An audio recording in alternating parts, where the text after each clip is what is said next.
Ok. Bon, ben, vous avez déjà découvert, hein, en bref, Vivacois, c'est une, une vieille dame très digne, puisqu'elle a plus de 120 ans, ou elle va avoir 120 ans plutôt, qui a été créée en 1891, qui a connu quand même, bon, je ne vais pas parler des 100 premières années, mais en 2001, une extension importante de ses activités, puisqu'on a pris en charge l'assainissement et l'épuration. Je reviendrai sur 2004, qui est un petit drame dans notre existence, puisqu'on a connu un recul important de nos fournitures en Flandre.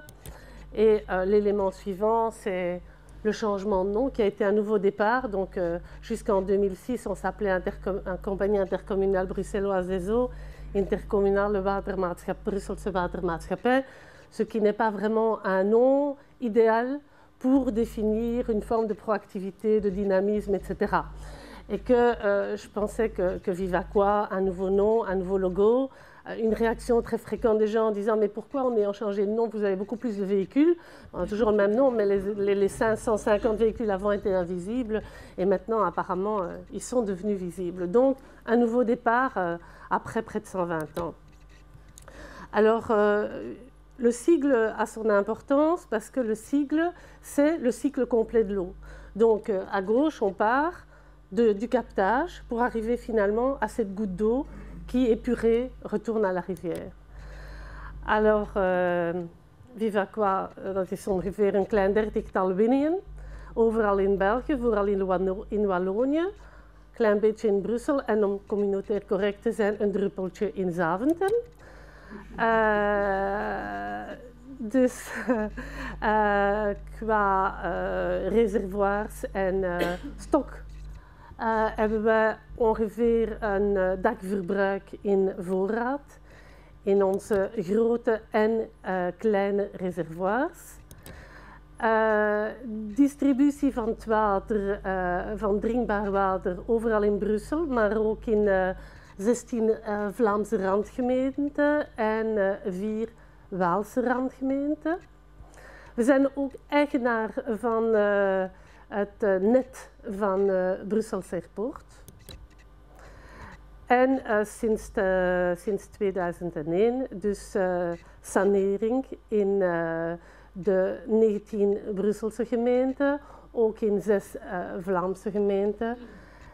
En wij zijn ook de uitbater van het Brusselse Zuidstation, dus la station d'épuration Sud. Alors, il faut savoir à travers tout ça que l'eau, c'est... Bon, on est très fort dans les discussions communautaires pour le moment, donc j'en rajoute peut-être une couche qui échappe parfois, c'est que l'eau, c'est le plus beau et le plus noble transfert sud-nord. Puisque en Belgique, l'eau est répartie de façon tout à fait inégale. Il y a 1/3 des réserves en eau en Flandre, 2/3 en Wallonie, rien à Bruxelles. Donc Bruxelles est autonome à concurrence de 3% de ses besoins. Donc c'est vraiment une activité qui unit les 3 régions. Et Vivacois en est un exemple, puisque Vivacois est la dernière intercommunale trirégionale, donc la dernière intercommunale véritablement belge. Alors, vous m'avez déjà devancé en disant qu'on avait environ 1600, près de 1700 collaborateurs, avec une palette de métiers tout à fait extraordinaire, et j'en citerai un, parce qu'il nous distingue vraiment de tous. Je ne dois même pas vous poser la question.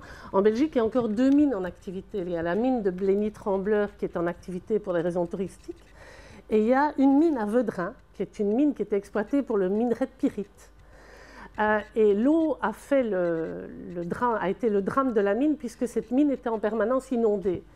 Et ce drame est devenu notre bonheur, puisque l'eau qui inonde la mine, c'est en fait une eau des nappes qui sont en dessous de la commune de Vedrin. Et cette eau inonde tous les jours à concurrence de 35 000 mètres cubes la mine, dans des galeries captantes qui sont situées à 130 mètres de profondeur.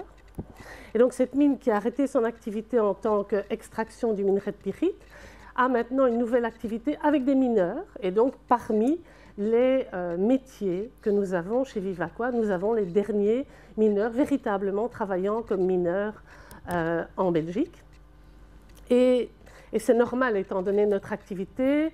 Vivaquois est une compagnie qui a un esprit d'entreprise dont je suis extrêmement fière et que j'essaye de nourrir au maximum, parce que chacun... D'abord, si vous voyez nos ouvriers, ils sont plus beaux que tous les autres ouvriers. Non, ça c'est clair.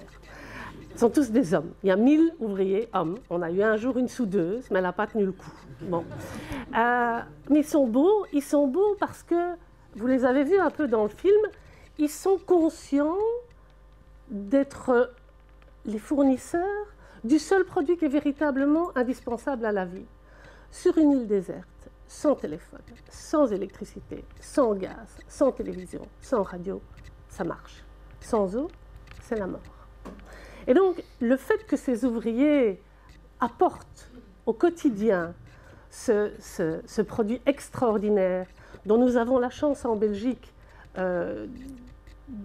d'en avoir suffisamment pour nos besoins, fait que ces ouvriers ont un esprit d'entreprise et une volonté de ne jamais interrompre l'alimentation en eau des citoyens.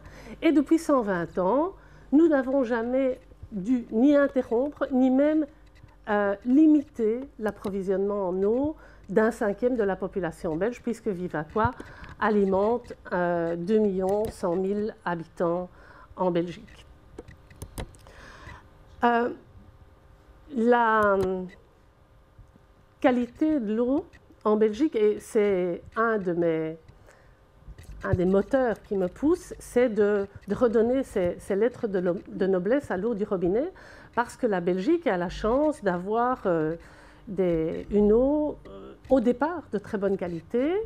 Alors elle est soumise évidemment aux directives européennes qui sont transposées en loi belge, mais ce serait trop simple. L'eau étant régionale, c'est transposé en directives régionales qui, comme on peut l'imaginer, sont différentes d'une région à l'autre, avec un certain nombre de paramètres légèrement différents entre les 3 régions. Avec quand même une facilité, c'est que la Flandre est la région qui a imposé les paramètres les plus sévères.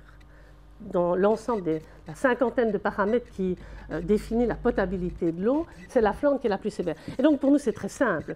Toute notre eau, qu'elle soit livrée en Flandre, en Wallonie ou à Bruxelles, répond aux critères de potabilité définis par l'organe le plus sévère, c'est-à-dire la Flandre.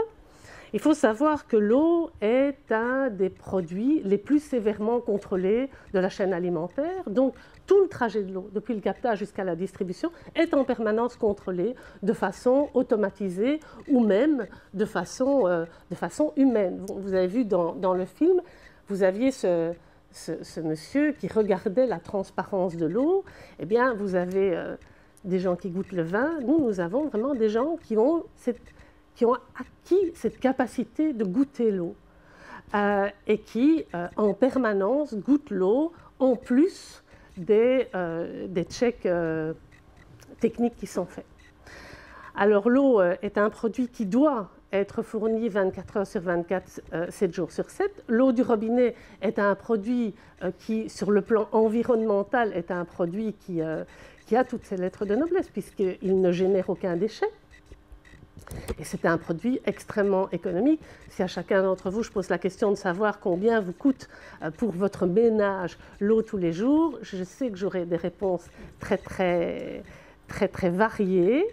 Et il faut savoir que ça coûte beaucoup moins pour un ménage moyen de 2 à 3 personnes, beaucoup moins que le journal. Et encore une fois, sans journal, ça va. Bon, alors, quel est le défi? Bon, en français, c'est le défi de la porteuse d'eau. Donc moi, je trouve que c'est extraordinaire d'être face au défi de cette femme qui était amenée à transporter l'eau. Le défi est le suivant. Vous êtes pour un certain nombre des industriels. Nous sommes une industrie comme une autre, publique, mais une industrie. Nous avons en permanence à répondre à des normes de potabilité de plus en plus sévères. Donc l'Europe découvre